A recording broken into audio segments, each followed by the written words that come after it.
My name is Sister Patricia Lorenz. I'm a sister of St. Joseph of Carondelet. I grew up in an entirely white environment. There were no people of color in my neighborhood, my church, grade school, high school, 2 years of college, novitiate, or my early missions. The first African American I really knew and came to call a friend was Sister Barbara Moore when we were missioned together at the hospital in Kansas City. And I was in my 30s at that time. It was 10 years later before I made another black friend, a male colleague with whom I taught at Penn Valley. By that time, I had come to know a number of black teachers and administrators, but no others that I would call a close friend. And I was in my 40s by that time. My family was not overtly racist. However, my mother would say things like, "those people," or wonder why Martin Luther King Jr. and black people had to talk the way I did. She had a black neighbor for the very first time in the 1980s, and she said of him, he was really very nice, not like most of them.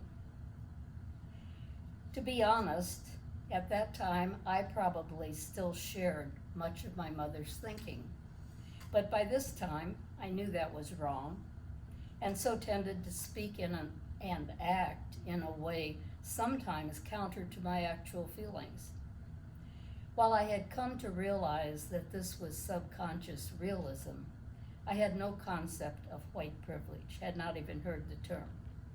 It was not until my 80s that I began to understand white privilege, to know that things I took for granted were far from normal for people of color, often things only to be hoped for them.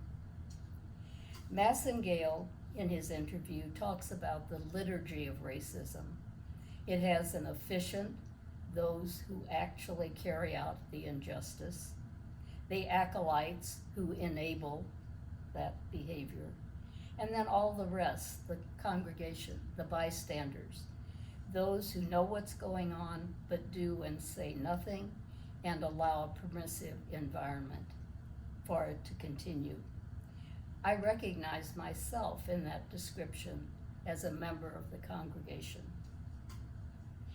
I agree with Massengale's criticism of the bishop's pastoral on racism as being so inadequate as to be useless. For example, they never mentioned white privilege, Black Lives Matter, white nationalism. They referred to what has been done to black people, but not by whom. Notably, they did not consult Catholic scholars on racism and racial injustice in formulating this statement. This reminded me of Amy Hereford's writing about Pope Francis' failure to cite any female theologians in Laudato Si. The difference is that the bishops wrote a statement that was soft-pedaled, not at all what scholars would have written about the subject. Whereas Pope Francis actually included many of the insights developed extensively by female Catholic theologians, just not recognizing any of their work. In my mind, these examples illustrate an overall failure of Catholic leadership and a failure to recognize important expertise among the faithful. We see this today in the bishop's notable failure to speak out on racism and racial injustice, by Cardinal Archbishop Timothy Dolan and others publicly cozying up to Trump, and recently Bishop Thomas Tobin's snide comment on Twitter, Biden-Harris, first time in a while that the Democratic ticket hasn't had a Catholic. Sad. In the last few days, we have heard about an incident at Sojourners. Eric Martin wrote an article about white power in the Catholic Church, and it was published briefly, and then unpublished by Sojourner. Many people criticized both actions. Sojourners has had a coalition, an ecumenical coalition, including notably the U.S. Catholic bishops and Catholic charities, both of whom, among many others, who criticized the article. They had the choice between breaking up that coalition of support for activism and leaving the article up. They took the article down and lost 2 of their editors and several of their reporters and several subscribers. People have written that what was in the article really wasn't false, but it wasn't acceptable. I consider this a very sad situation. I agree with Massengale on another point. The Catholic Church, its liturgy, culture, music, and theology come from a white European model. Any innovations or changes are judged against that norm.